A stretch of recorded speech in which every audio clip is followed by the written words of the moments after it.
Craig, before we move to Geelong, I just want to make one comparison between the two coaches. And this was what I liked from Ken Hinkley and what I didn't like from Chris Scott.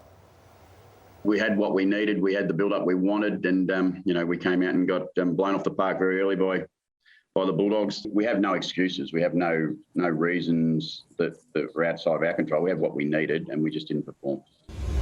We were pretty battered towards the end of the season, really, not just the last couple of weeks, but probably the 6 weeks leading into the final series. And I think, there's a few things that I won't speak about tonight that will become clearer over the next few weeks. But suffice to say, I'm proud of the way our guys endured, and we just completely ran out of steam. Well, Craig, it didn't take a few weeks. It took a few hours for the story to leak out about the Geelong virus, which became a bit of a...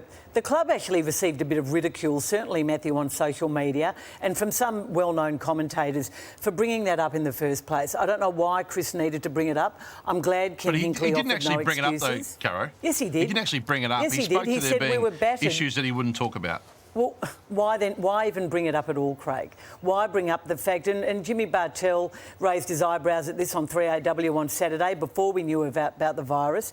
Everyone's battered, Matthew, at the end of the season. Yeah. I think the virus, I'm with Hutch. I don't think he alluded to it without saying it. Why allude to it? Well, it's obviously there was reasons for that performance, but I think he'd understand that. Patrick Dangerfield is going to have hand surgery on a broken thumb and apparently ligament issues. He tried his guts out, and you couldn't tell that he was injured. Yeah, I think the sentiment was to try and defend his players as best he could, given the performance that they'd had. It was a shocker, and they'll live with that because they are at a far pointier crossroad, Matthew, than even Port Adelaide are. Hutchie, we don't get everything right, but 2 weeks ago after they lost to Port Adelaide, we said we think they'll beat the Giants, but they've got massive issues. And this is what we put up last Monday about prelim for the ages and the age demographic of the two midfields. This was a team of 25, 24, 27, 25, 25 versus 30 pluses.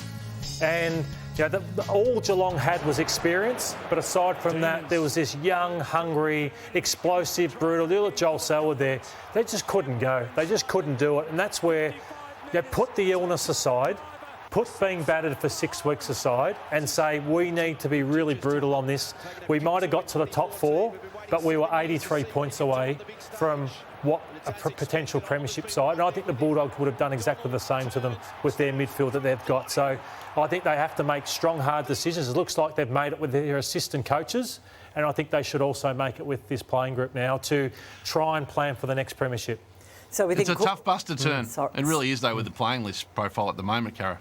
Yeah, well, we're just saying we're hearing Matthew Knights has obviously left and is going west. Corey Enright, we understand, might be leaving the club as well. And there's even some question mark over the future of Matthew Scarlett, Craig. So extraordinary times for the Geelong Football Club, who've obviously been criticised too among their own and for certain individuals. Can we have a listen? We've got to talk about Gary Rohan. It might seem harsh to individualise when it's been such an all-round shocker, but this was the former premiership captain, Cameron Ling, on Gary Rohan. So unfortunately, it comes down to a trust issue for me. And for Gary, his home and away form now has become irrelevant. Well, I just don't believe he can do the job in a final. So therefore, I don't really care what he does in home and away. It's about what he can produce in the finals. And when that becomes the case, then unfortunately, you probably don't play him anymore. Unlike Cameron Ling to have a really strong opinion on a player like that. So absolutely, we will listen to that. Look, there's something clearly wrong mentally. It would have to be that he just doesn't perform in finals, and it's not just a small sample size now that we're now seeing it across a number of years. I think his best versus his worst is a bigger gulf than any other player in the competition. He at times can look like a top 10 player in the game.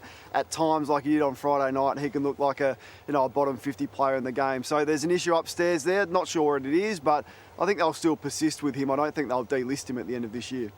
So many decisions to make. A year ago, Cameron Mooney, or just over under a year ago, Cameron Mooney, in his regular spot with Dwayne Russell on Melbourne radio, said he did not like the way the Cats had recruited. He talked about Jeremy Cameron, he talked about Higgins and Smith, and he was critical. And then today, here he was again talking about his old team. They were just disappointing that, again, we've seen a really good home and away year, and yet it's a brand of football that has been talked about and questioned, I guess, over the last few weeks. It just seems it doesn't make it in the finals appearance, to be honest. it seems like they just keep going back to the well with that same type of game plan, and it just seems to be not working for them. And, what do? Do they change personnel? Do they change the game plan? There's a lot of question marks that need to be asked. And I think Steve Hocking is probably the most important man coming into the football club over the next couple of months and some of the decisions that are made around the footy club.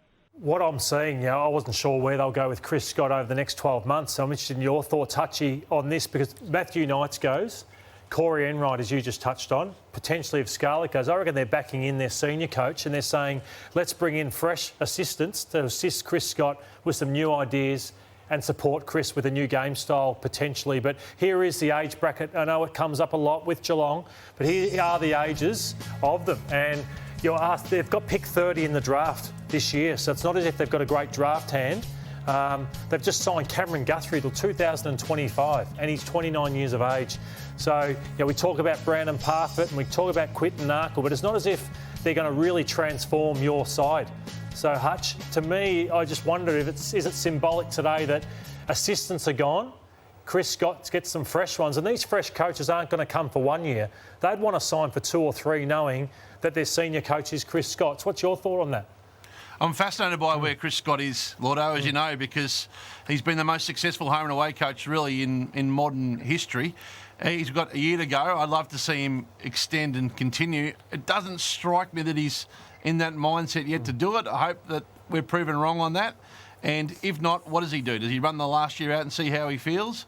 Or does he maybe listen to the approaches that will come his way? But he hasn't been a big believer in the youth in that team. Now, is that because in your mind, Lordo, that it's not good enough youth, or that he just doesn't feel he wants to build a team around to coach an established team? Because this is going to be a rebuild whichever way you look at it. It's hard to imagine how this can be a renovation. Yeah, I'm with you in that he hasn't given players opportunity, but that's because he made a grand final last year and now he's made a prelim. So I can understand what he's done, but I think the questions come for him right now. What do you do with Joel Selwood?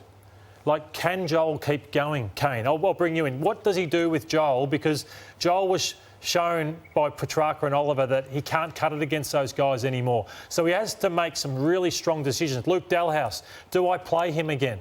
Lockie Henderson, do I play him again? He's got to make some hard calls now. All of that, Lord. Yeah, maybe Joel Selwood's earned the right to play again. Like, he's similar boat to Trent Cotchin, but his role needs to be reduced. He can't play another position, so that's the hard part. It's not like Pendlebury, you can go to half-back and play a different role. So maybe you keep him fresh. He plays 12 games next year. You get him right if they're qualifying for finals. But next year shapes as his last, and I hope it's an amazing celebration for him because of the career that he's had and the leader that he's been.